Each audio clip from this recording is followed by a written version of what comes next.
Hello बच्चों, कैसे आप सभी लोग। आई होप बिल्कुल मस्त होंगे और पढ़ाई चल ही रही होगी। तो लास्ट लेक्चर में हम लोगों ने भाई बात कर लिया था, पावर की बात कर लिया था, पावर पे कुछ फार्मूले बात कर लिया था और लेंस मेकर फार्मूले पर भी लास्ट लेक्चर में हम लोगों ने बात किया था। लेंस मेकर का फार्मूले का डेरिवेशन भी देख लिया था, 1/f equal to n-1 into 1/r1 minus 1/r2, और उस पर बढ़िया से कुछ न्यूमेरिकल्स भी देखे थे। तो आज के इस लेक्चर नंबर 14 पे हम लोग आज बात करेंगे रिफ्रैक्शन थ्रू द प्रिज्म, मतलब प्रिज्म क्या होता है। तो चलिए आज की क्लास को स्टार्ट करते हैं। तो वेलकम टू एम एकेडमी और मैं विपिन सर। स्टार्ट करते हैं आज की क्लास को। तो समझे चलते बेटा, चलते हैं प्रिज्म के बारे में देखते हैं क्या होता है प्रिज्म और किस तरीके से वर्क करता है, किस तरीके से प्रिज्म का रिफ्रैक्शन पाया जाता है। तो चलिए स्टार्ट करते हैं क्लास को। ओके, ध्यान दो भाई, जो आपने प्रिज्म देखा होगा, आपने जो प्रिज्म देखे हैं कुछ ऐसे प्रिज्म देखे होंगे भाई। आपको ये लगता है ऐसे तो प्रिज्म दिखाया था आपको, स्कूल में ऐसे दिखाया गया है। हाँ, अब ये इसे हम लोग बेटा क्या बोलते हैं, सरफेस बोलते हैं, रिफ्रैक्टिंग सरफेस। क्या बोलते हैं? रिफ्रैक्टिंग सरफेस बोलते हैं। अच्छा, कोई पूछे इसमें कितने सरफेस होते हैं, कोई पूछ ले कितने सरफेस होते हैं, आपको लगेगा ना 1 सरफेस, 2 सरफेस, 3 सरफेस। कितने सरफेस होते हैं? 3। नहीं, इस पे 5 सरफेस होते हैं। क्या होते हैं? 5 सरफेस। ध्यान से देखो, कुछ ऐसे बनता है प्रिज्म, ऐसे ऐसे बनता है प्रिज्म, ऐसे ही तो बनता है, इक्विलेटरल ट्रायंगल जैसा। देख रहा है? हाँ। तो अब ध्यान दो, एक ये सरफेस आपका हुआ, एक इसके जस्ट पीछे, कितने हो गए? 2। ये वाला, ये 2 सरफेसेस। एक यहां आपका सरफेस 3, एक ये 4 हुआ और एक ये नीचे वाला 5। तो कितने सरफेस होते हैं एक्चुअली प्रिज्म में? अगर मैं बेटा बात करूं प्रिज्म में कितने सरफेस होते हैं, तो 5 सरफेसेस होते हैं। क्या होते हैं? 5 सरफेसेस होते हैं। ठीक है, प्रिज्म में 5 सरफेसेस पाए जाते हैं। और अब बात करते हैं प्रिज्म एक्चुअली है क्या।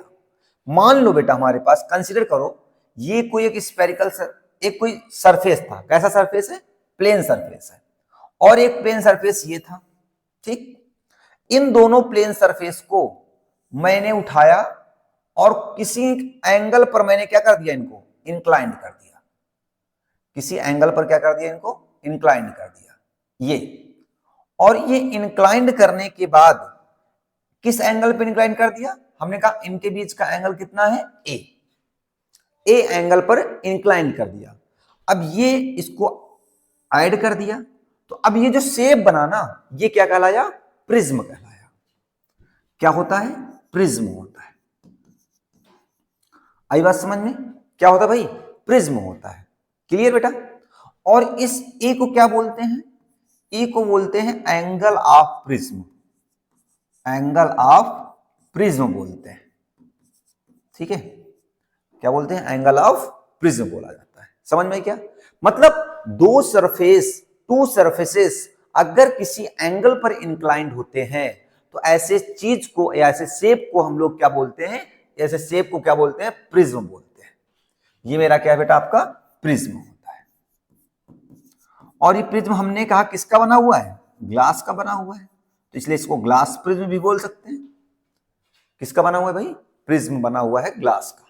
समझ में आ गई बात? चलो अब जरा इसके डिफिनेशन पे आते हैं। क्या है इसकी एक्चुअल डिफिनेशन? देखो ध्यान दो बेटा, प्रिज्म आपने देखा ऐसे बनना है, एक सरफेस ये है आपका और एक सरफेस ये है। ये दोनों सरफेसेस किसी एंगल पर इंक्लाइंड है, किसी एंगल पर इंक्लाइंड है। और इस एंगल का नाम इसको क्या दिया? ए एंगल को, एंगल ए को क्या बोलते हैं? Angle of prism. Angle of prism. ठीक है, क्या बोलते हैं? एंगल ऑफ प्रिज्म बोलते हैं। अच्छा, एंगल ऑफ प्रिज्म किसके द्वारा बना है अभी बताता हूं, पहले डेफिनेशन देख लो। अच्छा, क्या कह रही? A simple prism is a homogeneous, a simple prism homogeneous transparent refracting medium bounded by at least 2 non parallel. ये दोनों सरफेस पैरेलल नहीं है, कैसे हैं? Non parallel. एक ऐसे बना हुआ है, एक ऐसे बना, देखो ये कैसे हैं? Non parallel surfaces. Plane surfaces inclined at some angle, क्या किसी एंगल पर इंक्लाइंड होते हैं तो उसे हम बोलते हैं क्या भाई? उसे क्या बोलते हैं? प्रिज्म बोलते हैं बेटा। क्या बोलते हैं? प्रिज्म। कहने का मतलब क्या है? अगर दो ट्रांसपेरेंट सर्फेसेस एक दूसरे से कुछ एंगल पर इंक्लाइंड हो तो ऐसे चीज शेप को, ऐसे सरफेसेस को हम लोग क्या बोलते हैं? एंगल ऑफ प्रिज्म बोलते हैं। इसे क्या बोलते हैं? एंगल ऑफ प्रिज्म और एंगल ऑफ प्रिज्म बोलते हैं। ठीक है, और ऐसे शेप को हम लोग क्या बोलते हैं? प्रिज्म बोलते हैं। ये क्या हो गया मेरा? प्रिज्म हो गया। आई बात समझ में? क्या है प्रिज्म? क्या है? दो प्लेन सर्फेसेस नॉन पैरेलल, कैसे? नॉन पैरेलल, ऐसे नहीं पैरेलल हो जाए, नॉन पैरेलल सर्फेसेस किसी एंगल पर इंक्लाइंड होते हैं तो उसे क्या बोलते हैं? प्रिज्म बोलते हैं। ठीक है, अब जरूरी नहीं कि ऐसा ही बने, अब प्रिज्म हमारा कैसे भी बन सकता है। ध्यान दो बेटा, आपको मान लो एक सरफेस ये है आपका, एक सरफेस ये है आपका, और ये भी एक प्रिज्म हो सकता है आपका, ये भी आपका क्या है? प्रिज्म है। और अगर आपका ऐसे ऐसे ऐसे है तो ये भी आपका प्रिज्म है। और अगर आपका ये एक सरफेस ये हो गया, एक सरफेस ये हो गया, ये भी आपका प्रिज्म हो सकता है। एक सरफेस ये ले लिया, एक सरफेस ये ले लिया, एक सरफेस ये ले लिया, ये भी आपका प्रिज्म हो सकता है। मतलब नॉन पैरेलल, पैरेलल ना हो दो सरफेसेस, ठीक है, और वो किसी एंगल पर इंक्लाइन हो। अब मान लो किसी एंगल पर ये है, किसी एंगल पर ये है, किसी एंगल पर ये है, और किसी एंगल पर ये है, ये मान लो। ठीक, तो किसी एंगल पर दो सरफेस इंक्लाइंड हैं तो उसे बोलते हैं, क्या बोलते हैं भाई? क्या सरफेस को बोलते हैं? प्रिज्म बोलते हैं। आई बात समझ में? अगर दो सरफेस किसी एंगल पर इंक्लाइंड हैं तो उसे हम बोलते हैं प्रिज्म। ठीक, चलो अब ध्यान दो बेटा, अगर हम बात करें प्रिज्म की तो हमारे पास दो तरीके से होते हैं, एक रेगुलर प्रिज्म और एक इरेगुलर प्रिज्म। अगर हम प्रिज्म की बात करें, प्रिज्म की बात करें बेटा, तो हमारे पास एक रेगुलर प्रिज्म है, रेगुलर प्रिज्म है, ठीक है, और एक क्या हमारा? Irregular.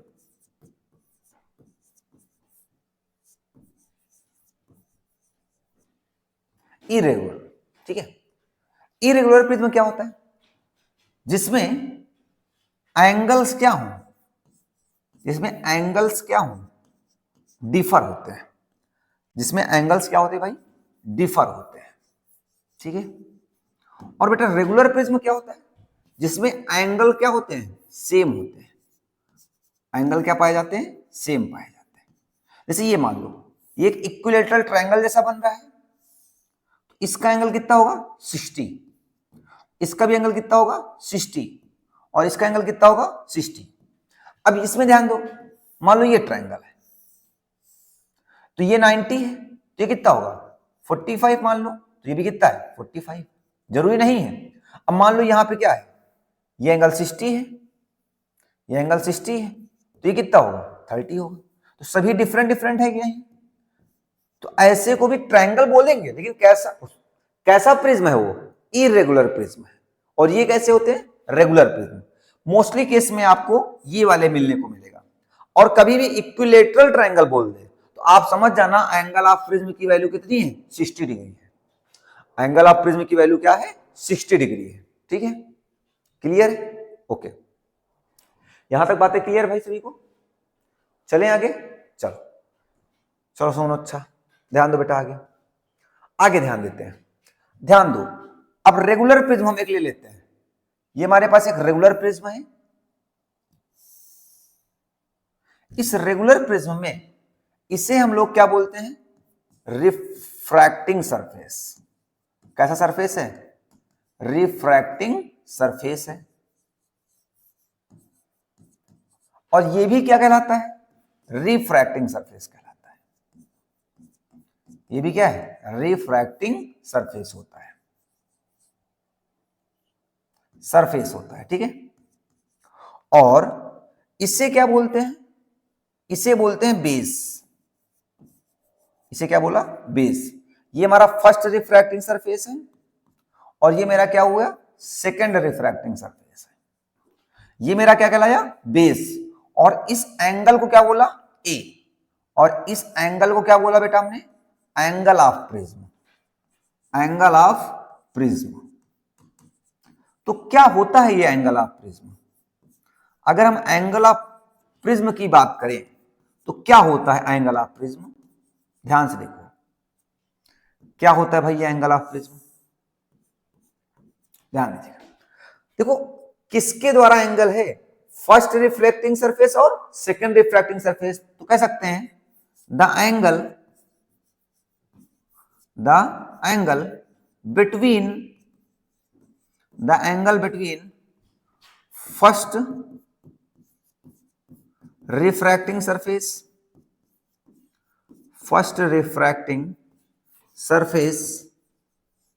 the angle between first refracting surface and second refracting surface तो फर्स्ट रिफ्रैक्टिंग सरफेस और सेकेंड रिफ्रैक्टिंग सरफेस के बीच का क्या है? एंगल है। उसे हम लोग क्या बोलते हैं? Angle of prism. किससे डिनोट करते हैं? तो ए से डिनोट करते हैं। एंगल ऑफ प्रिज्म किससे डिनोट कर रहे हैं हम लोग? ए से डिनोट करते हैं। ठीक है, क्लियर है ये बात? चलो, तो ये होता बेटा। अब ध्यान दो। अच्छा आपको पढ़ाया, एक चीज ध्यान दीजिएगा, आपको पढ़ाई बेटा मैंने, अगर कोई लाइट रे रेयरर मीडियम से कहां जा रही है भाई? डेंसर में जाती है। तो क्या पढ़ाया आपको? पढ़ाया गया टूवर्ड्स नॉर्मल। क्या पढ़ाया गया? टूवर्ड्स द नॉर्मल होती है। और अगर कोई लाइट रे बेटा आपकी डेंसर मीडियम से कहां जा रही है भाई? रेयरर मीडियम में जा रही है। तो क्या होती है? Away from normal. Away from normal. तो नॉर्मल से क्या हो जाती है? दूर जाती है। ये बात याद रखिएगा ना। अगर रेयरर से डेंसर में जाती है तो टुवर्ड्स द नॉर्मल, और अगर डेंसर से रेयरर में जाती है तो क्या होती है? Away from normal. ये बातें मैंने रिफ्रैक्शन में आपको बताई, और यही तो रिफ्रैक्शन होता है। जब light one medium to another medium जाती है तो वो अपने एक्चुअल पाथ से क्या हो जाती है? डेविएट हो जाती है। और इस फिनोमेना को ही हम लोग क्या बोलते हैं? रिफ्रैक्शन बोलते हैं, है ना। चलो आगे सुनो। क्या यहां तक बातें क्लियर है बेटा? आपको क्लियर है यहां तक बातें? सभी को क्लियर है? कोई दिक्कत नहीं ना? ओके, चलें आगे। दिख रहा है सभी को भाई?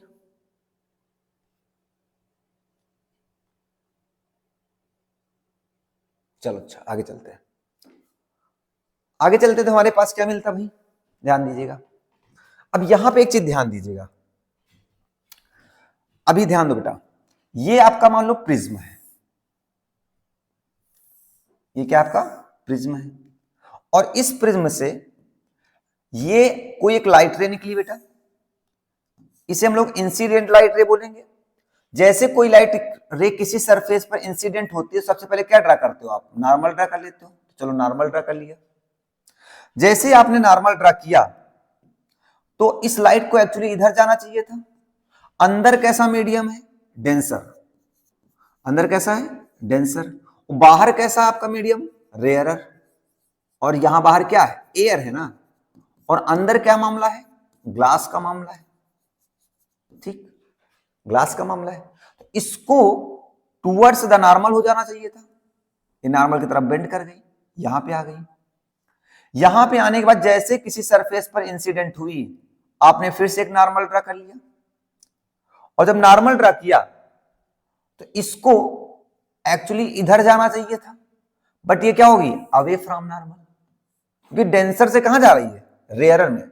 इधर भी तो मीडियम हमारा कैसा है? रेयरर है। देखो ये फर्स्ट रिफ्रैक्टिंग सरफेस है और ये सेकंड रिफ्रैक्टिंग सरफेस है। देखो यहां पर भी लाइट का रिफ्रैक्शन हुआ और यहां पर भी हुआ। तो अब इन दोनों के बीच के एंगल को क्या बोलेंगे? एंगल ऑफ प्रिज्म बोलेंगे, ए। देखो एक्चुअली क्या है, आपके स्कूल में बताएगा यही एंगल ऑफ प्रिज्म है। हमेशा कहेंगे यही वाला जो ऊपर है ना, वो एंगल ऑफ प्रिज्म है। एक्चुअली ये नहीं होता है। अब मैं दिखाता हूं क्या क्या होता है। अगर मान लो बेटा हमारे पास सेकंड सरफेस, सेकंड केस में ये हमारे पास क्या है भाई, प्रिज्म है। चलो ये हमारा क्या भाई, प्रिज्म है। और बेटा यहां से आपके पास कोई लाइट रे आ रही है, ये आपके पास कोई लाइट रे इंसिडेंट हो रही है, ठीक। इस सरफेस पर सबसे पहले आप क्या ड्रा कर लोगे, एक नॉर्मल।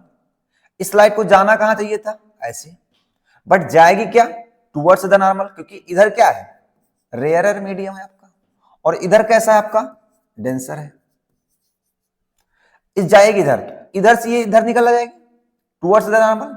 जैसे ये यहां पर इंसिडेंट हुई, इस सरफेस पर फिर से क्या ड्रा कर लोगे आप, नॉर्मल ड्रा कर लोगे। इसको एक्चुअली जाना इधर चाहिए था, तो बताओ जब डेंसर से रेयरर में जाएगी, अंदर ग्लास है ना और बाहर क्या है आपके पास, एयर है, तो डेंसर से रेयरर में जाएगी तो टुवर्ड्स द नॉर्मल या अवे फ्रॉम नॉर्मल, ये अवे फ्रॉम नॉर्मल हो जाएगी, कुछ ऐसे चली जाएगी। देखते रहिएगा। तो ध्यान से देखो, अब की ये फर्स्ट रिफ्रैक्टिंग सरफेस हुआ, रिफ्रैक्टिंग सरफेस हुआ, और ये क्या हुआ, सेकंड रिफ्रैक्टिंग सरफेस हुआ, सेकंड रिफ्रैक्टिंग सरफेस हुआ। तो अब की एंगल ऑफ प्रिज्म ये नहीं होगा, क्या होगा, ये वाला होगा। आई बात समझ में, आई बात समझ में भाई, क्लियर हुआ।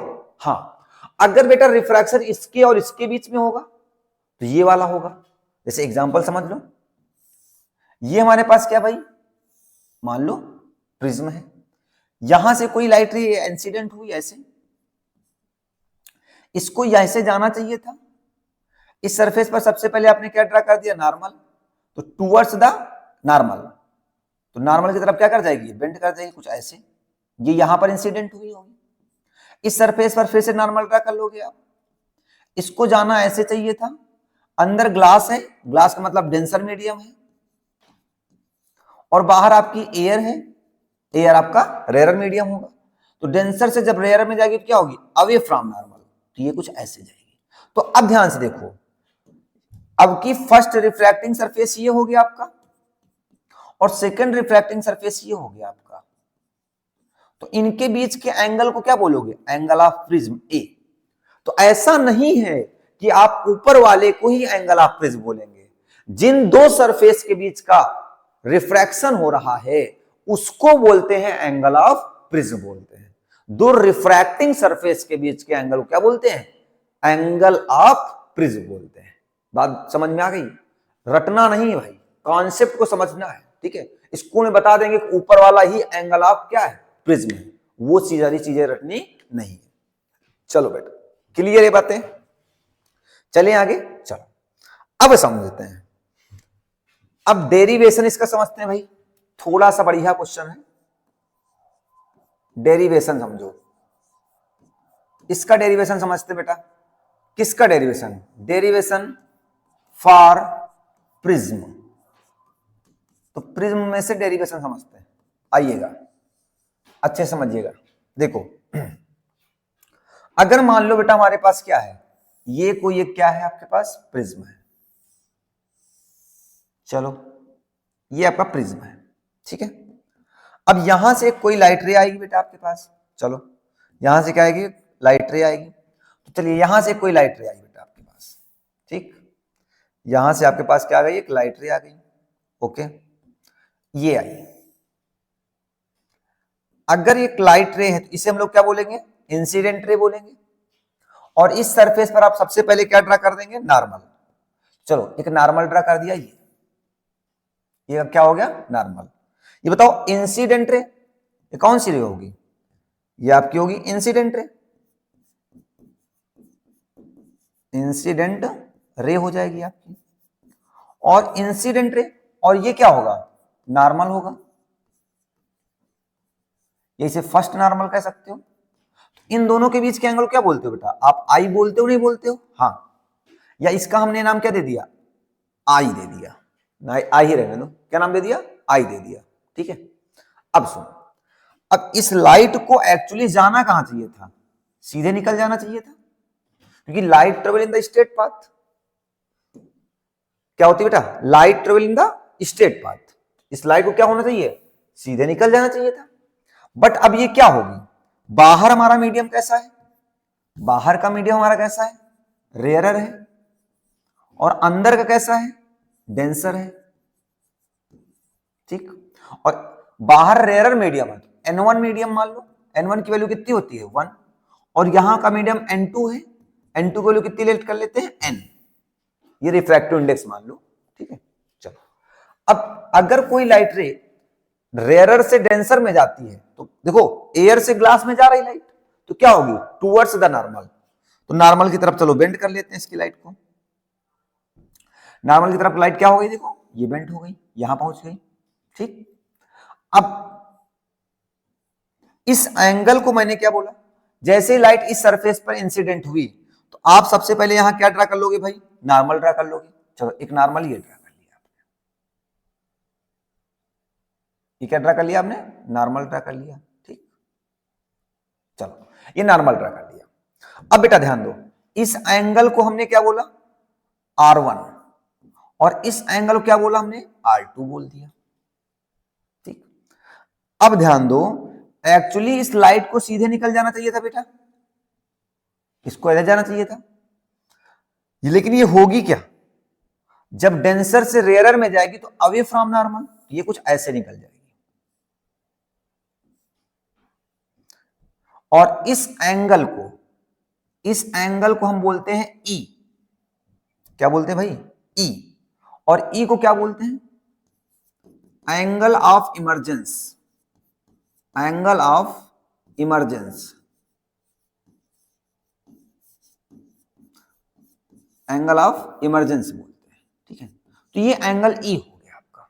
ठीक, अब ध्यान से देखिएगा, अब यहां पर डेविएशन कितना हुआ बेटा, डेविएशन कितना हुआ, ध्यान दो, देखो ध्यान दो, लाइट को एक्चुअली यहां जाना चाहिए था, सच्ची सच्ची वाली लाइट ये जा रही थी, और फाइनल लाइट कहां पहुंची, ये इधर पहुंची, फाइनल लाइट आपकी इधर पहुंची, सच्ची सच्ची इधर जाना चाहिए था, तो डेविएट कितना हुई ये देख लो।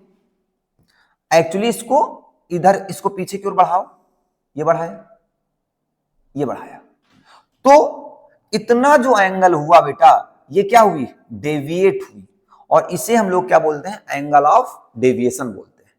क्या बोलते हैं, एंगल ऑफ डेविएशन। तुम्हारा डेल क्या होता है, डेल होता है आपका एंगल ऑफ डेविएशन। क्या होता है, एंगल ऑफ डेविएशन होता है। ठीक है, इतना फिगर समझ में आ गया। हाँ, अच्छा, रिफ्रैक्शन इस सरफेस और इस सरफेस के बीच का हो रहा है, तो इस एंगल को हम लोग क्या बोल सकते हैं, ए बोल सकते हैं। हाँ बिल्कुल बोल सकते हैं भाई, क्या बोल सकते हैं, ए बोल सकते हैं। अब ध्यान दो बेटा, इस पॉइंट का नाम दे देते हैं, चलो इस पॉइंट का नाम ए दे दिया, इस पॉइंट का नाम हमने क्या दे दिया, बी, इस पॉइंट का नाम दे दिया हमने सी, और इस पॉइंट का नाम दे दिया डी, और इस पॉइंट का नाम दे दिया ई। ठीक, डेल क्या है, एंगल ऑफ डेविएशन है, और ए क्या है आपका, ए को क्या बोलते हो, एंगल ऑफ प्रिज्म। ए आपका हो गया बेटा क्या, एंगल ऑफ प्रिज्म हो गया। ठीक, इंसिडेंट रे हो गई, और इसे हम लोग इमर्जेंट रे बोल सकते हैं, इमर्जेंट रे, इमर्जेंट रे भी बोल सकते हैं। ठीक है, इमर्जेंट रे हो गई। क्या यहां तक फिगर समझ में आ गया, ठीक, क्लियर। चलो अब समझो बेटा, फिगर समझ में आ गया। अब ट्रायंगल लेते हैं, इन ट्रायंगल, इन ट्रायंगल नाम ध्यान दो, हाँ अभी तो नहीं, अभी नहीं, अभी नहीं, इन ट्रायंगल नाम दे देते, अच्छा A E D, A sorry A D नहीं, बी ई डी, क्या होगी, B E D, B E D. छोड़ो, अच्छा देखो ध्यान दो, थोड़ा सा एंगल पे दिमाग लगाइएगा बेटा, किस पे दिमाग लगाना है, एंगल पे। देखो ध्यान दो, ये क्या है आपका, नॉर्मल है, ये आपकी क्या है, इंसिडेंट रे, तो दिमाग लगाओ। देखो ये भी तो आपकी इंसिडेंट रे है, भले ये इमेजिनरी है तो इमेजिनरी रे, है तो इंसिडेंट रे, ये इसको ऐसे जाना चाहिए था, ये और ये नॉर्मल है, नॉर्मल और इंसिडेंट रे के बीच के एंगल क्या बोलते हैं, आई। ये टोटल एंगल कितना होगा, आई हो जाएगा, टोटल एंगल कितना हो जाएगा, आई। अगर इतना एंगल देखो, ये और ये, अगर इतना एंगल कितना है आई, इतना भी कितना होगा आई ही तो होगा। और इसमें 20 से कहां गया है, ये इतना एंगल कितना है आर, कितना है R1 है। तो बताओ बच्चा वाला कितना होगा, बच्चा वाला कितना होगा, देखो ध्यान दो फिर से, इतना एंगल कितना है आई, तो ये भी कितना होगा आई, इतना कितना है R1, तो बच्चा वाला इतना कितना होगा, ये एंगल कितना होगा, ये हो जाएगा आपके पास आई माइनस R1, क्या बनेगा जाके, देखो टोटल है आई, तो आई माइनस इतना कितना है R1, तो ये बचेगा आई माइनस R1। दिख रहा है क्या, क्लियर दिख रहा है ना, हाँ चलो। इसी तरीके से बेटा ध्यान दो, इतना एंगल कितना है E, इतना कितना होगा, टोटल एंगल कितना बनेगा जाके E, इतना कितना है R2, इतना कितना बचेगा E माइनस का R2। फिर से देख लो, ये आपका नॉर्मल हो गया था, ये आपका नॉर्मल हो गया था, ये आपकी रिफ्रैक्टेड रे हो गई थी, ठीक, उल्टा बना दिया, छोड़ो। अच्छा ये देखो, ये आपका ऐसे नॉर्मल है, नहीं ये आपका नॉर्मल हो गया और ये आपकी रिफ्रैक्टेड रे हो गई, ठीक है। इतना एंगल कितना है E, इतना एंगल भी कितना होगा E, ठीक।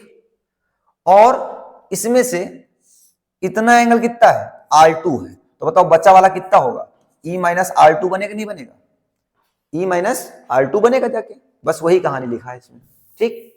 सुनो E माइनस R2, इतना है ट्राइंगल, इतना आया भाई, कितना आया इतना, ये एंगल, ये एंगल, इतना एंगल, इतना इतना कितना है E माइनस का R2, और इतना कितना भाई, इतना I माइनस का R1। क्लियर यहां तक, पक्का। चलो अब ध्यान रखो, इस ट्राइंगल में देखो जरा बेटा, BCD में ये एक ट्राइंगल जैसा बन रहा है, ये वाला, ये देखो ध्यान दो, ये एक ट्राइंगल बन रहा है, यहां से लेकर के यहां से लेकर के यहां के बीच का एक ट्राइंगल ही तो बन रहा है।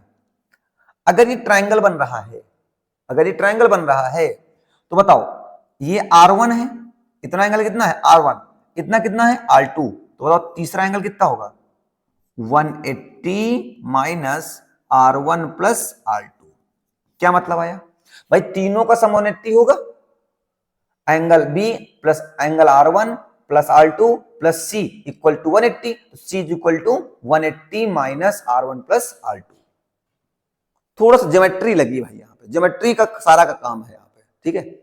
चलो अब इस ट्राइंगल में ले लो, क्या नाम है BED, ये ट्राइंगल, ध्यान दो इस ट्राइंगल में जरा बेटा ध्यान दीजिएगा, ये ट्राइंगल आपका है, ये और ये येलो वाला दिख रहा है आपको, ये देखो इस ट्राइंगल की बात कर रहा हूं। इतना एंगल कितना है I माइनस R1, इतना कितना है E माइनस R2, और ये कौन सा एंगल है एक्सटीरियर एंगल है, और ये कौन से हैं इंटीरियर एंगल है। तो मैंने एक थ्योरम पढ़ाई आपको, एक्सटीरियर एंगल जो होता है सम ऑफ टू इंटीरियर एंगल होता है, इसका सम कर लो, क्या होगा भाई I minus R1 plus E minus का R2, तो डेल इक्वल टू क्या आएगा I प्लस E, ये एक साथ ले लो, ये माइनस का R1 ये माइनस का R2, तो माइनस कॉमन ले लो, तो हो जाएगा R1 प्लस R2। इससे इक्वेशन कैलकुलेट कर लिया हमने, फर्स्ट लेट कर लिया, इसे इक्वेशन कैलकुलेट कर लिया भाई, फर्स्ट लेट कर लिया, ठीक है। अब सुनो, अब ध्यान दो बेटा, दूसरा ट्राइंगल लेते हैं। इन क्वाड्रिलेटरल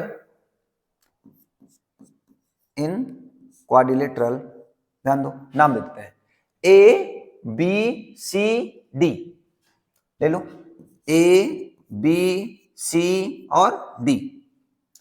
देखो ध्यान दो, इसकी बात कर रहा हूं आपकी, इतने की ध्यान दीजिएगा, ये यहां से लेकर के बेटा, यहां से लेकर के यहां, यहां से लेकर के यहां और यहां, ये दिख रहा है, ये जितना व्हाइट है, ठीक है, व्हाइट जितने कर दिया ये, इतने की बात कर रहा हूं, ठीक है। तो यहां पे ध्यान दो, क्या होता है भाई, आपको पता है सभी का एंगल का सम कितना होगा 360, angle A plus angle B plus angle C plus angle D equal to कितना होना चाहिए 360 डिग्री होना चाहिए, ठीक। बताओ एंगल ए की वैल्यू कितनी है, ए है, प्लस बी, तो एंगल बी ध्यान से देखो, ये सरफेस इन दो, देखो ये आपका नॉर्मल एक्चुअली है, ये नॉर्मल है ना, नॉर्मल और सरफेस के बीच का एंगल कितना बनता है 90, एंगल बी की वैल्यू कितनी आ गई 90, प्लस बेटा एंगल सी की वैल्यू पता ही आपको कितनी है, एंगल सी की वैल्यू यही तो है 180 माइनस R1 प्लस R2, तो कितनी है 180 minus R1 plus R2 plus angle D, ध्यान से देखो भाई ये सरफेस आपका बेटा, ये सरफेस और ये आपका क्या नॉर्मल, तो बताओ सरफेस और नॉर्मल के बीच का एंगल कितना बनता है 90 बनता है, तो ये भी 90 हो गया, इक्वल टू कितना हो गया 360 बन गया, ठीक। अब ध्यान दो a plus 90 90 180 180 180 360 360 minus R1 plus R2 equal to 360 बन जाएगा, भाई ये माइनस को उधर प्लस में जाएगा जीरो बना देगा, तो a minus R1 plus R2 equal to zero बन जाएगा, तो a इक्वल टू कितना निकल के आएगा R1 प्लस R2 निकल के आएगा, इसे इक्वेशन क्या लेट कर लिया हमने सेकंड लेट कर लिया, क्या लेट कर लिया भाई इक्वेशन सेकंड लेट कर लिया, क्लियर पक्का। चलो ये दो फार्मूला, ये भी न्यूमेरिकल में काम आएगा, ये भी आएगा, ठीक है।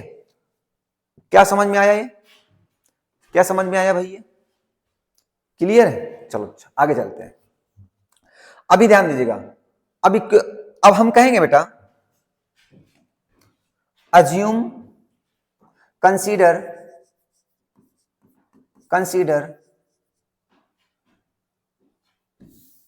Light rays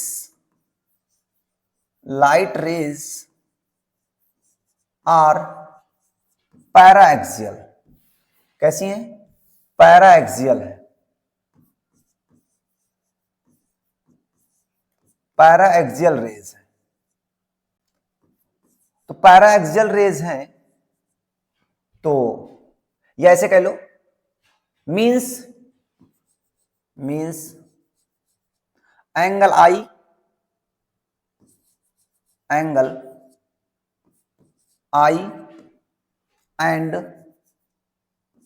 R1 are very small, angle I जो है और एंगल R1 जो है बहुत स्मॉल एंगल है, बहुत छोटे छोटे एंगल है, ये वाला एंगल और ये वाला एंगल क्या है बहुत ही स्मॉल एंगल है, सिंस तो सिंस ये हो गया हेंस तो हम कहेंगे एंगल आई जो होगा ई की इक्वल हो जाएगा, एंड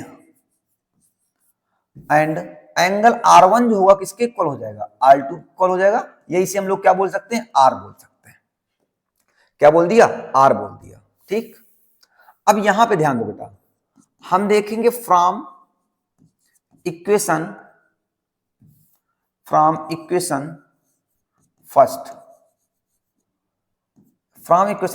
क्या थी इक्वेशन फर्स्ट थी del equal to I plus E minus R1 plus R2 था, तो यहां से डेल इक्वल टू आई के प्लेस पर आई रखो, ई के प्लेस पर भी आई रख लो, आई हो गया, और माइनस R1 के प्लेस पर R रख लो, R2 के प्लेस पर R रख लो, तो del equal to I 2i और माइनस कितना हो जाएगा 2r, ठीक, ये आ गया, ठीक है। और हाँ ठीक है ओके, और एक चीज ध्यान दो बेटा, इसको छोड़ दो यहीं पे, आगे लिखो, आगे ध्यान दो, अब आगे हम कहेंगे from equation second,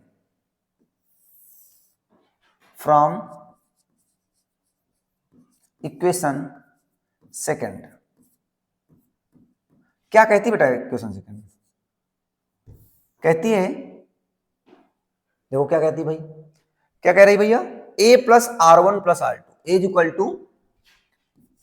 to R1 plus R2।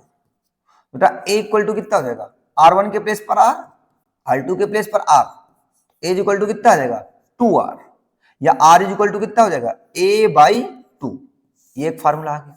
ठीक, अब जरा ध्यान दो, एज इक्वल टू 2R आ गया या R is equal to A/2। यहां 2R के प्लेस पर हम पुट भी तो कर सकते हैं, तो 2I minus 2R equal to क्या है, A है, A हो गया। ये माइनस का इधर प्लस में आ जाएगा, तो हो जाएगा 2I equal to del plus A। तो I इक्वल टू कितना हो जाएगा, डेल प्लस A/2। ये फार्मूला आ गया हमारा। आई बात समझ में, एक I आ गया और एक क्या आ गया, R आ गया।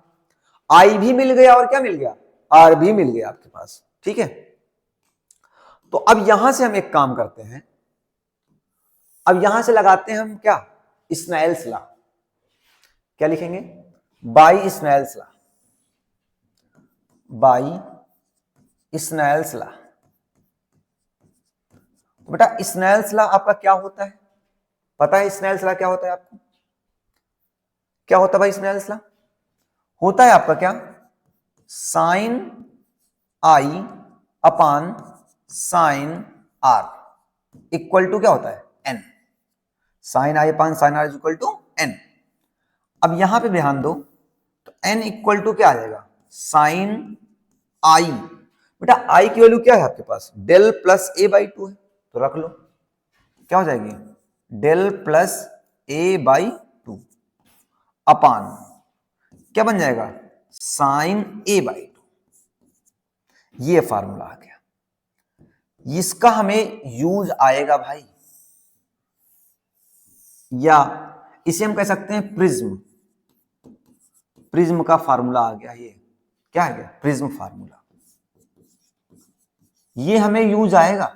ठीक है, क्या है, n equal to sine del plus A/2 upon sine A/2।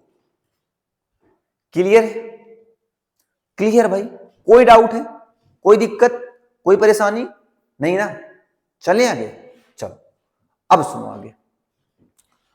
Clear यहां तक बातें भाई, चलिएगा अब इसी में ध्यान दो बेटा। आगे अगर हम कह दें for thin prism, for thin prism, अगर प्रिज्म बहुत ही थिन हो जाए, तो थिन प्रिज्म का मतलब क्या है यार, कैसे पहचानोगे, जब एंगल ऑफ ए की वैल्यू लेस देन कितनी दिखने लगे, 10 डिग्री। एंगल ऑफ प्रिज्म की वैल्यू अगर आपको लेस देन 10 डिग्री दिख रही है, तो उसे हम बोलते हैं थिन प्रिज्म। क्या बोलते हैं भाई, थिन प्रिज्म बोलते हैं। क्लियर, चलो क्लियर है तो फिर आगे चलो। अब इसके लिए जब थिन प्रिज्म हो जाएगा, तो यहां पे ध्यान दो, साइन आई किसके इक्वल हो जाएगा, आई के, एंड साइन आर किसके इक्वल हो जाएगा, आर के। साइन आर किसके इक्वल हो जाएगा, आर के इक्वल हो जाएगा, और साइन आई किसके इक्वल हो जाएगा, आई के इक्वल हो जाएगा। तो अब ये बताओ, स्नेल्स लॉ लगाओ तो, n equal to sine I upon sine R. R की वैल्यू कितनी थी बेटा हमारे पास, इक्वल टू, इसे हम लोग I/A ही कह सकते हैं। n इक्वल टू, आई की वैल्यू कितनी थी, डेल m बोल दिया, मिनिमम डेविएशन होगा, अगर एंगल भी छोटे तो डेविएशन भी बहुत कम होगा, अपान 2 अपान A/2। तो यार 2 से 2 भी मर गया, तो कितना बचा, n equal to del plus A/A। इसको इधर मल्टीप्लाई कर दो, कितना बन जाएगा आपके पास, Na equal to del plus A। ये प्लस का इधर माइनस का आ जाएगा, डेल m कर लो, मिनिमम डेविएशन, तो मिनिमम डेविएशन इक्वल टू कितना आ जाएगा, Na माइनस का A। बेटा डेल m इक्वल टू कितना आ जाएगा हमारे पास, n-1 इंटू ए। ए कॉमन ले लोगे ना, तो n-1 इंटू ए। ये क्या है, मिनिमम डेविएशन।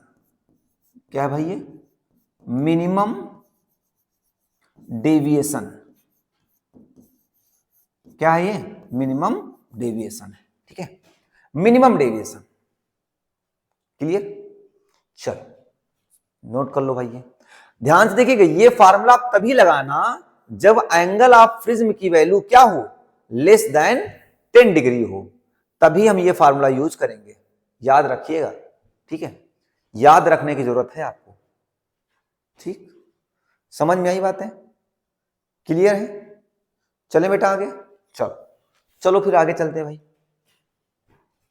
ये कहानी याद हो गई, del M equal to N minus one into A. Question पे चलें, अब हो जाएंगे फार्मूले, फार्मूले हो जाएंगे। चलो चलते हैं फार्मूले क्वेश्चन पे। कौन कौन से फार्मूले लगने वाले हैं? फार्मूला क्या होगा, या तो स्नेल्स लॉ लगेगा भाई, sine I upon sine R, इसको भी याद रखिएगा, एक फार्मूला ये था, या फिर एक फार्मूला ये पढ़ाया बेटा आपको, sine del plus A upon 2 और अपान क्या, sine A by 2, sine A by 2, ये भी तो लग जाएगा, हाँ लग जाएगा। या एक डेल एम इक्वल टू आया था एन माइनस वन इंटू क्या पढ़ाया, ए, एन माइनस वन इंटू ए, ये एक फार्मूला पढ़ाया, ठीक है। अच्छा, एक फार्मूला ये भी पढ़ाया आपको, del equal to I plus E minus क्या पढ़ाया, ए, ठीक। या डेल इक्वल टू पढ़ाया I plus E minus R one plus R two, ये भी था एक फार्मूला। हाँ देखिए, फार्मूलों का यूज आता रहेगा, इसलिए बता रहा हूं। या एक पढ़ाया आपको A is equal to R one plus R two पढ़ाया, या ए इज इक्वल टू 2r पढ़ाया, या फिर r is equal to A by 2, इसका भी यूज हम लोग करेंगे, ठीक। चलो, और एक फार्मूला पढ़ाया i is equal to del plus A by 2, ये भी एक फार्मूला यूज किया हम लोगों ने। चलिए इतने बेटा फार्मूले नोट कर लो, फिर आगे हम लोग बात करेंगे, फिर आगे बात करते हैं, इतनी बात कर रहे थे, चलें आगे। चलो अब सबसे पहला क्वेश्चन देखते हैं हम लोग। अच्छा, इससे पहले एक चीज ध्यान दीजिएगा, इससे एक चीज ध्यान देते हैं, मिनिमम डेविएशन क्या देखते हैं बेटा, थोड़ा सा हेडिंग गलत लिखी हुई है, ठीक है, इसको टेंशन ना लो, ओके। चलो ध्यान दो, क्या है मिनिमम डेविएशन कब होगा। ये ग्राफ बना हुआ है कुछ आपके सामने, ये ग्राफ को बोलते हैं मिनिमम डेविएशन ग्राफ। क्या बोलते हैं, मिनिमम डेविएशन ग्राफ है। चलो भाई, मिनिमम डेविएशन का ग्राफ ध्यान से देखो कैसे बनेगा, दिख रहा है आपको, हाँ चलो ओके, ध्यान दो, मिनिमम डेविएशन का ग्राफ है। तो बेटा मिनिमम डेविएशन जानते हो कब होगा भाई, जब एंगल आई जो होगा एंगल ऑफ इमरजेंस की क्या हो जाए, इक्वल हो जाए, ठीक, क्या हो जाए, इक्वल हो जाए, ठीक है। चलो ध्यान दो, क्या समझाना चाह रहा है, ये आपके पास ग्राफ बना हुआ है, इधर आपको रिप्रेजेंट कर रहा है किसको, आई को, आई आपकी क्या है, आई को आपको बोलते हो एंगल ऑफ इंसिडेंस, और इधर बोलते हो एंगल ऑफ डेविएशन।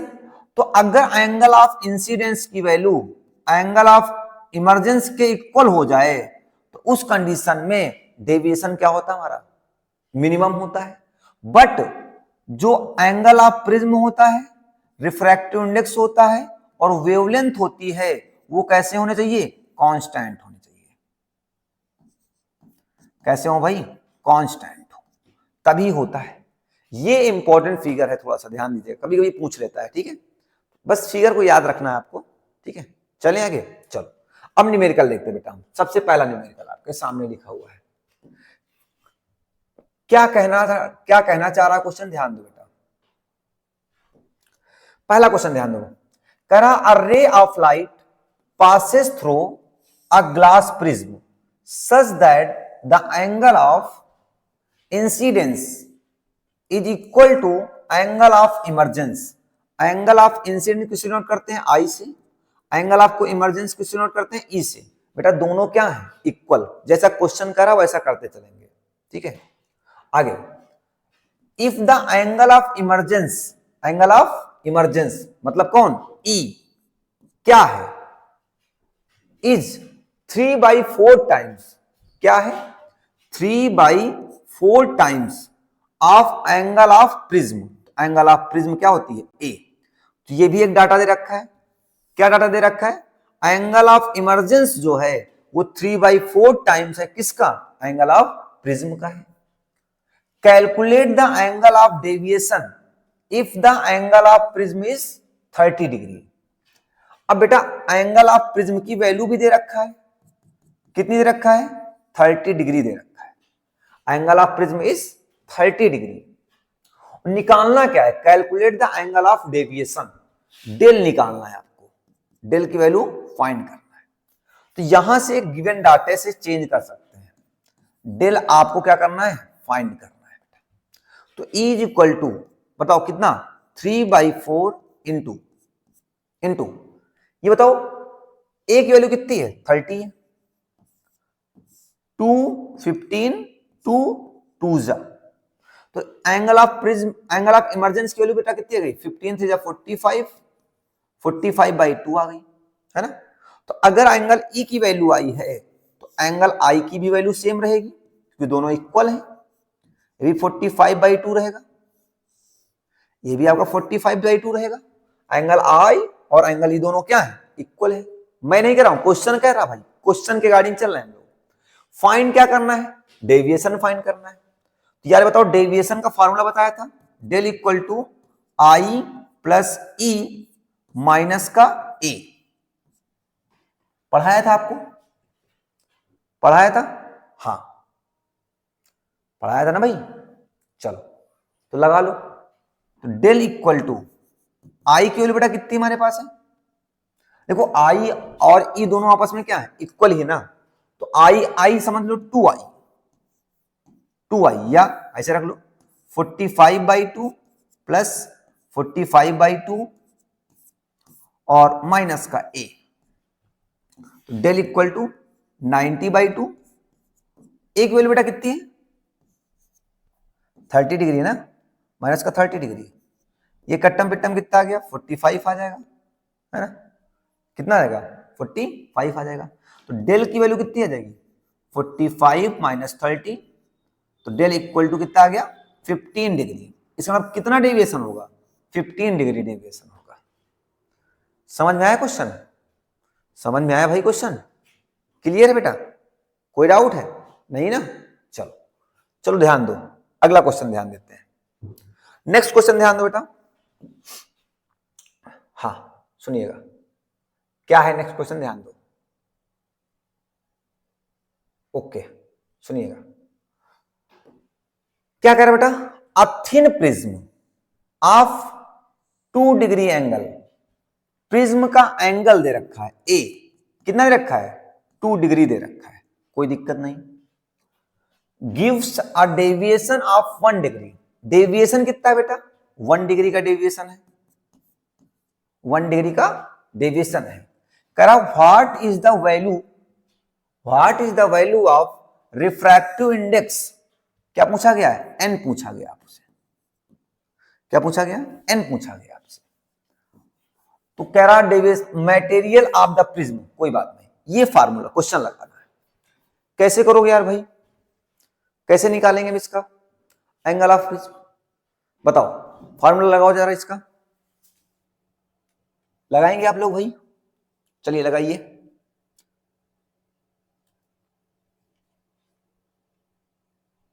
लगाओ भाई लगाओ। आया किसी का? चलो आया बेटा किसी का? नहीं आया। देखो ये क्या है? 2 डिग्री दे रखा है ना। एंगल ऑफ प्रिज्म की वैल्यू लेस देन 2 डिग्री है, लेस देन 10 डिग्री है कि नहीं है? हाँ। तो थिन प्रिज्म की बात कर रहा है और थिन प्रिज्म का फार्मूला पढ़ाया था, del equal to n-1 into A पढ़ाया था। डेल की वैल्यू कितनी है? 1 डिग्री।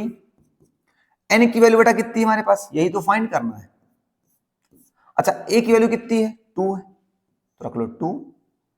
ये मल्टीप्लाई में डिवाइड में आ जाएगा, तो 1/2 इक्वल टू n-1। ये माइनस के अंदर प्लस में आ जाएगा, 1/2 + 1 इक्वल टू n।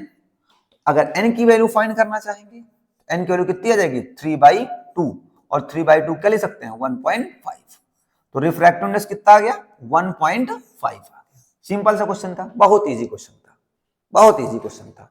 ठीक है, क्लियर। चलो नेक्स्ट चलें बेटा हम लोग, नेक्स्ट क्वेश्चन देखा जाए। चलो एक नेक्स्ट क्वेश्चन लिखा हुआ आपके सामने, नेक्स्ट क्वेश्चन आपके सामने लिखा हुआ है भाई। चलिए कैलकुलेट करिएगा। ओके, ट्राई करिए सभी लोग भाई, ट्राई करिए एक बार। हाँ चलो ध्यान दो, ट्राई करो। कर सकते हैं क्या क्वेश्चन? हाँ कर सकते हैं, क्यों नहीं कर सकते भाई। क्या कह रहा बेटा, ध्यान दो। कह रहा है कैलकुलेट द रिफ्रैक्टिव इंडेक्स। पहली चीज तो एन की वैल्यू फाइंड करना है, जो करना है वो लिखते चलो। Of the material of the equilateral glass prism. Equilateral glass prism का मतलब जानते हो क्या होता है? जिसका एंगल ऑफ प्रिज्म कितना होता है? 60 डिग्री। ये दे रखा है, for which the angle of minimum deviation is 60 degree. Del की वैल्यू कितनी दे रखा है? 60 डिग्री। ठीक है, हो गया काम। एंगल ऑफ प्रिज्म नहीं दे रखा था, बट वो एक वर्ड बोला उसने, क्या बोला? Equilateral prism. इसका मतलब इक्विलेटरल ट्रायंगल क्या होता है? जिसके सभी एंगल 60 डिग्री होते हैं। वहीं से हमने जान लिया इसके बारे में। ठीक है, ये हमारे पास आ गया, एन की वैल्यू आ गई, ए की वैल्यू आ गई, और डेल की वैल्यू दी गई है हमारे पास, ये वैल्यू दी गई है। देखो कुछ बच्चे क्या करेंगे, del equal to N minus 1 into A के फार्मूले से लगा दो। इसकी वैल्यू 60 दे रखी है, एन माइनस 1 इंटू 60 दे रखी है, कैंसिल हो गया, एन की वैल्यू आ गई 1। ये आंसर कहेंगे ना भाई। ये बताओ, ये फार्मूला मैंने बेटा बताया था जब एंगल ऑफ ए की वैल्यू लेस देन 10 डिग्री हो, तब लगाना ना, तब लगाने के लिए बोला था ना मैंने। ये फार्मूला गलत है भाई, क्या है? गलत फार्मूला है, इसको ना लगाना। इसके लिए आपको फार्मूला बताया था, n equal to sine del plus A upon 2 upon बेटा साइन ए बाई 2। ये भी तो फार्मूला बताया ना। इसका यूज आखिर कब करोगे? अभी तो यूज आएगा इसका। देखो कैसे यूज आएगा इसका, बताओ। n तो फाइंड ही करना है आपको, हाँ करना है। साइन, चलो ठीक है, साइन लिखा रहने दो। डेल की वैल्यू बेटा कितनी है? 60। तो चलो 60 प्लस ए की वैल्यू भी 60 बाई 2 अपान साइन ए की वैल्यू है 60 बाई 2। तो यहां से हो जाएगा n equal to sine 120 by 2 upon sine 30। ऊपर बेटा क्या बन जाएगा? n इक्वल टू साइन 60, ऊपर 60 हो जाएगा, अपान साइन 30। तो अब आगे चलते हैं। तो n इक्वल टू क्या मिल जाएगा हमारे? साइन 60 की वैल्यू कितनी होती है? √3/2 अपान साइन 30 की वैल्यू 1/2, 2 से 2 मर गया, n की वैल्यू कितनी आ गई? √3 आ गई। चाहे तो √3 कर लो या n की वैल्यू कर लो 1.732, ये भी कह सकते हैं ना। इस तरीके से देखो इजीली आपसे लग सकता है ना, बहुत ज्यादा परेशान होने की जरूरत नहीं है। समझ में आई भाई? समझ में आई बात? हाँ क्लियर। चलो आगे चलते हैं, चलते हैं, चलो आगे चलो। नेक्स्ट क्वेश्चन देखो बेटा, ये बढ़िया क्वेश्चन है। ये बढ़िया क्या है इसमें क्वेश्चन में? ये क्वेश्चन तो अभी करा दिया मैंने, ये वही क्वेश्चन तो जो पीछे दिया गया है। क्या बोला गया? 3-4 टाइम्स दिया गया है। एंगल ऑफ इंसिडेंट रिपीटेड है ना, ये रिपीटेड है।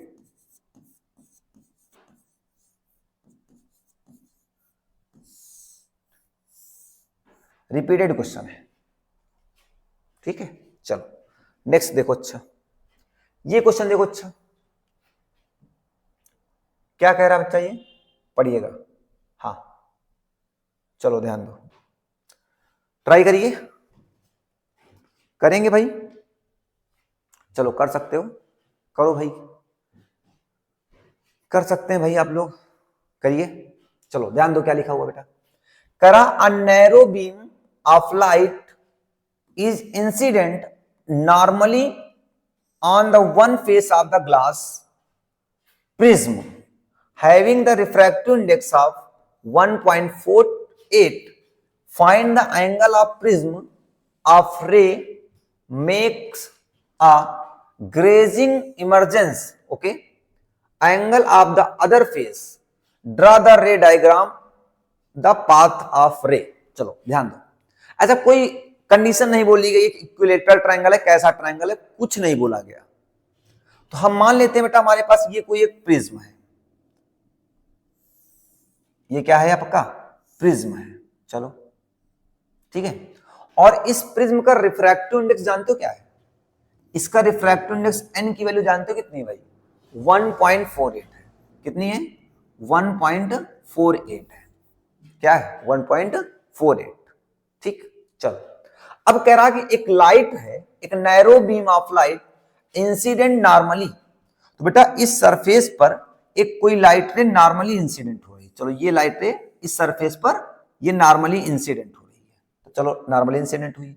मैंने सिखाया अगर कोई लाइट रे किसी सरफेस पर नॉर्मली इंसिडेंट होती है तो बिना डेविएट हुए आगे चली जाती है।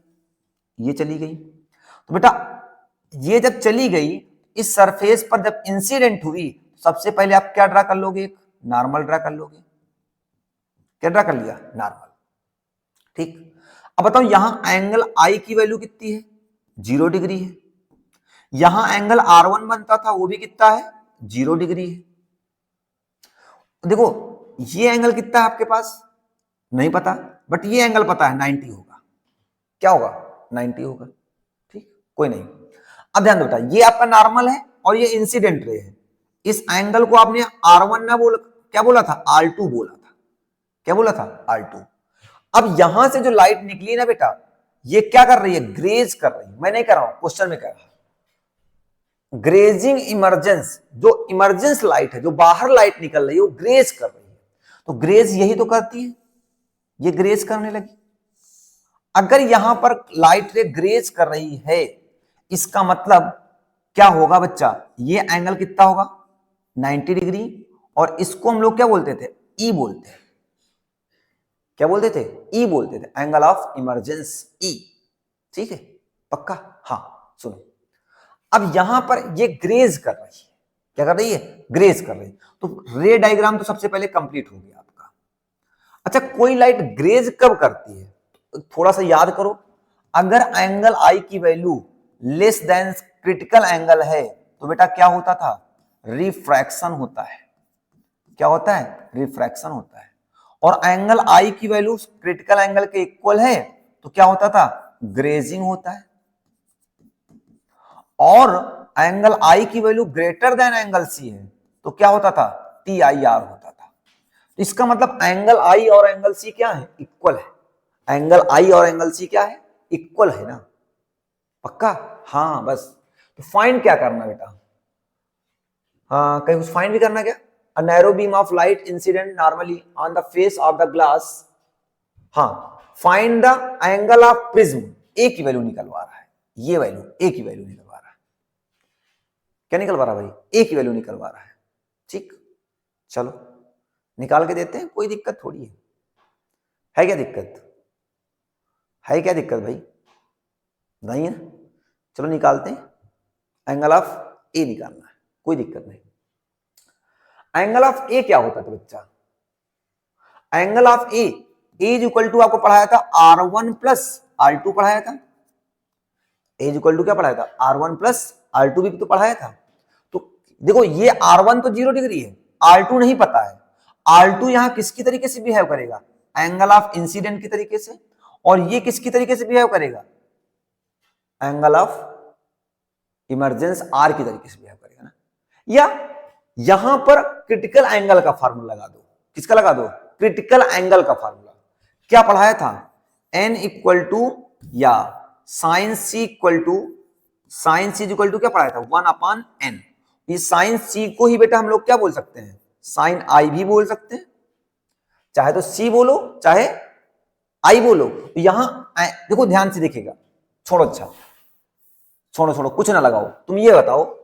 देखो ये आपका नॉर्मल है, ये आपकी इंसिडेंट रे थी, ये आपकी क्या थी? ये आपकी कौन सी रे थी? इंसिडेंट रे थी। ये आपकी कौन सी थी? देखो इस सरफेस के लिए तो इंसिडेंट रे है ना, और इस सरफेस के लिए रिफ्रैक्टेड रे। जैसे ही कोई लाइट किसी सरफेस पर इंसिडेंट होती है, इस एंगल को क्या बोलते हो? एंगल ऑफ इंसिडेंट बोलते हो। छो भूल जाओ, इस पार्ट को भूल जाओ, आप भूल जाओ, इस पार्ट पे आओ। और जो एंगल बाहर निकलता है, मतलब रिफ्लेक्टेड रे नहीं, रिफ्रैक्टेड रे और नॉर्मल के बीच के एंगल क्या बोलते हो? आर। तो लगाओ, पहले ध्यान दो, रिफ्रैक्शन, स्नेल्स लॉ लगा दो। चलो छोड़ो, क्या लगा दो? स्नेल्स लॉ लगा दो। Snell's law in second surface, किसमें? Second surface. बेटा स्नेल्स लॉ क्या होता है? होता है आपका साइन आई, आई मतलब एंगल ऑफ इंसिडेंट। तो सेकेंड सरफेस के लिए एंगल ऑफ इंसिडेंट का काम कौन कर रहा है? R2 कर रहा है। R2 कर लो, अपान क्या होता है? Sine I upon sine R. R क्या होता है? रिफ्रैक्टेड रे और नॉर्मल के बीच का एंगल। तो ये रिफ्रैक्टेड रे ही तो है, ये ग्रेज जो कर रही है, और ये नॉर्मल है, इसका नाम है ई। ई इक्वल टू, फिर क्या होता है? जाना अपान आना। तो बाहर कैसा मीडियम है? रेयरर N1, और ये किसकी है? N2 की वैल्यू है। तो जाना 1 अपान आना 1.48। तो बेटा ध्यान से देखो, साइन R2, R2 को क्या बोला? R2 ही रहने दो, छोड़ो, अपान साइन आई, ई की वैल्यू कितनी है आपके पास है? 90 डिग्री है। 90 डिग्री इक्वल टू 1 अपान 1.48। ठीक है, पक्का? चलो, तो ये क्या हो जाएगा हमारे पास? साइन 90 की वैल्यू कितनी होती है भाई? 1 होती है, इक्वल टू 1 अपान 1.48। तो यहां से कितना आ गया? साइन R2 इक्वल टू 1 अपान 1.48। तो R2 की वैल्यू कितनी आ जाएगी? साइन इनवर्स आ जाएगी। या ऐसे समझो जरा, ये ध्यान दो बेटा, कैसे जानते हैं? ध्यान दो, साइन R2 वैल्यू आप नहीं निकाल पाते हो। देखो अप्रॉक्सीमेटली अगर हम बात करें साइन 45 की वैल्यू, 45 की वैल्यू बेटा कितनी होती है? 1 अपान रूट 2 होती है। तो 1 अपान 1.41 45 की होती है ना। और यहां कितना लिखा है? 48 लिखा है। इसका मतलब वैल्यू क्या होगी? इससे पिछले 45 से कुछ कम हुई होगी। क्या हुई होगी? कुछ कम हुई होगी, कुछ कम हुई होगी ना। तो हम कम की वैल्यू क्या ले लेते हैं? अप्रॉक्सीमेटली हम 42 ले लेते हैं। ऐसे जानते, कोई वैल्यू किसी को याद नहीं होती, जान लो। अगर क्वेश्चन में दिया गया है तो ठीक है, नहीं दिया गया है अप्रॉक्स करके आप लिख देना। तो बताओ R2 की वैल्यू कितनी आ जाएगी बेटा आपके पास? 42 डिग्री आ जाएगी। कितनी आ जाएगी? 42 डिग्री आ जाएगी। आई बात समझ में? क्या ये 42 डिग्री आ गई? R2 की वैल्यू 42 डिग्री आ गई। तो आपको एंगल ऑफ ए निकालना था, एंगल ऑफ ए निकालना था। ए इक्वल टू कितना आएगा? R1 की वैल्यू 0, R2 की वैल्यू 42। तो कितना आ जाएगा आपके पास? एंगल ऑफ ए की वैल्यू कितनी आ जाएगी? 42 डिग्री आ जाएगी। ये एंगल आ गया। ये एंगल कितना होगा? 42 डिग्री होगा। नहीं बात समझ में आई भाई? पक्का? क्लियर भाई? पक्का भाई? पक्का बेटा? चले आगे। चल, ये नोट कर लो, बढ़िया क्वेश्चन था, मजा आ गई क्वेश्चन में ना। नहीं मजा आई क्या? मजा आ गई यार, मजा आ गई भाई, क्वेश्चन में तो मजा आ गई। किसको नहीं आई बताओ? किसको नहीं आई मजा आई बताओ? जिसको नहीं हो बताओ। नहीं मजा आई क्या ये क्वेश्चन में? कितना सुंदर क्वेश्चन था, कितना बढ़िया क्वेश्चन था, सारा का सारा कॉन्सेप्ट लग के आ गया इसी में, है ना। चलो नेक्स्ट क्वेश्चन देखते हैं। अच्छा, कुछ इस क्वेश्चन को आप लोग ट्राई करेंगे। चलो ये क्वेश्चन को ट्राई करके लाइएगा। वैसा ही कुछ क्वेश्चन है, रे डायग्राम भी इसका भी कंप्लीट करना है, ठीक है। इसको आप खुद से करेंगे, रे डायग्राम कंप्लीट करना है इसका, और इसमें कुछ आंसर भी देना है। हाँ, एंगल हमें कमेंट करके बताएंगे। ट्राई योरसेल्फ, खुद से ट्राई करना है, ठीक है। चलो नेक्स्ट क्वेश्चन देख लेते हैं। अच्छा, ये तो हो जाएगा भाई। करा अ ग्लास प्रिज्म, छोटा सा क्वेश्चन है यार ये, इसमें क्या है? कुछ है ही नहीं इसमें। देखो करा a glass prism of the small deviation at the any through 5 degree, find the angle of prism in n equal to दे रखा है। क्या दे रखा है? डेल दे रखा है आपको कितना 5 डिग्री, और n की वैल्यू बेटा दे रखा है कितनी 1.5। निकलवा क्या रहा आपसे? a की वैल्यू निकलवा रहा है, कोई दिक्कत नहीं, हो जाएगा। फॉर्मूला क्या होता है? Del equal to n minus 1 into A. तो डेल की वैल्यू आपके पास 5 इक्वल टू n की वैल्यू 1.5 माइनस 1 इंटू ए, तो 5 इक्वल टू 0.5 इंटू ए हो जाएगा। पॉइंट रहेंगे यहां 0 आ जाएगा, ये कट्टम पिट्टम हो जाएगा। तो ए की वैल्यू कितनी आ जाएगी? 10 डिग्री। क्या गई? 10 डिग्री आ गई। तो ये भी क्या है? थिन प्रिज्म का केस था ना, क्या था? थिन प्रिज्म था। ठीक है, चलो एक और क्वेश्चन दिया गया क्या? हाँ चलो ध्यान दो, क्या दे रखा है भाई? कोई दिक्कत की बात नहीं है, ध्यान दो। कर लें क्या? चलो ध्यान दो, कर लो। अच्छा कह रहा calculate the angle of incidence. Angle I निकालना है। क्या निकालना है? एंगल आई निकालना है। If the ray of light suffer minimum deviation when incident on the 60 degree prism, angle of prism दे रखा है ए, कितना 60 डिग्री दे रखा है। Okay, of the refractive index √2, √2 क्या दे रखा है? रिफ्रैक्टिव इंडेक्स एन की वैल्यू दे रखा है। क्या निकलवा रहा है आपसे? आई निकलवा रहा है। क्या निकलवा रहा भाई? आई। तो भाई आई कैसे निकल के आएगा? तो आई के लिए क्या चाहिए? आई इक्वल टू एक चीज पढ़ाया था आपको, क्या पढ़ाया था भाई? आई इक्वल टू पढ़ाया था डेल प्लस ए बाई 2, ये भी तो पढ़ाया था। ये फार्मूला लेकिन तभी लगेगा आपके पास, ये फार्मूला आपके पास तभी लगेगा भाई। कब लगेगा बेटा? जब हमें डेल पता होना चाहिए। क्या पता होना चाहिए? डेल की वैल्यू पता होनी चाहिए। तो डेल का जुगाड़ करो पहले कहीं से। डेल कहां से जुगाड़ करो भाई? एन दे रखा है ना, आपको पढ़ाया एन इक्वल टू साइन, फिर पढ़ाया डेल प्लस ए की वैल्यू 60 है, और बाई क्या पढ़ाया 2 अपान साइन ए बाई 2। बेटा ए की वैल्यू कितनी पढ़ाई आपको? 60 है, और बाई 2 कर लो। चलो ठीक है, हाँ हो जाएगा काम बढ़िया से। ध्यान से देखिएगा, √2 equal to sine del plus 60 degree upon 2 upon, ये क्या बन जाएगा? साइन 30 बन जाएगा। ये इधर मल्टीप्लाई में, इधर वो डिवाइड से मल्टीप्लाई में आ जाएगा। कितना आएगा? √2 into sine 30 equal to sine del plus A upon 2।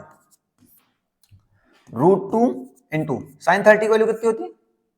1/2। हाँ ठीक है, equal to sine del plus A upon 2। देखो √2 से ऊपर नीचे रेशनलाइज कर लो, इसको √2 कर लो, तो √2 कितना हो जाता है? 2, खत्म हो गया। 1 अपान √2 बचा हुआ है, 1 अपान √2 को क्या ले सकते हो? साइन 45 कह सकते हो, इक्वल टू यहां से हो जाएगा sine del plus A upon 2। Sine sine खत्म, 45 degree equal to del plus A upon 2। Divide से इधर मल्टीप्लाई में आ जाएगा। एक वैल्यू दे रखी, कोई दिक्कत नहीं, चलो छोड़ो। 90 इक्वल टू डेल प्लस ए की वैल्यू 60 है, तो डेल की वैल्यू कितनी आ जाएगी? 90 माइनस 60 इक्वल टू 30 डिग्री। कितनी आ गई? 30 आ गई। अब तो रख लोगे भाई, यहां पे रख लो चाहे तो, इजिली आ जाएगा। I is equal to del की वैल्यू कितनी आ गई भाई? डेल की वैल्यू 30 प्लस 60 बाई 2, आई की वैल्यू कितनी आ गई? 45। अरे भाई ये 90/2 हो जाएगा ना, तो 45 आ जाएगा। ये था क्वेश्चन। समझ में आया क्या? समझ में आया क्या भाई? बस, तो आज की क्लास को यहीं तक रखते हैं भाई, मिलते हैं हम लोग अगली क्लास पर। अगर आपको ये वीडियो पसंद आई हो तो चैनल को सब्सक्राइब कर लो, वीडियो को लाइक करके दोस्तों तक शेयर करो। ओके, मिलते हैं हम लोग अगली क्लास पर।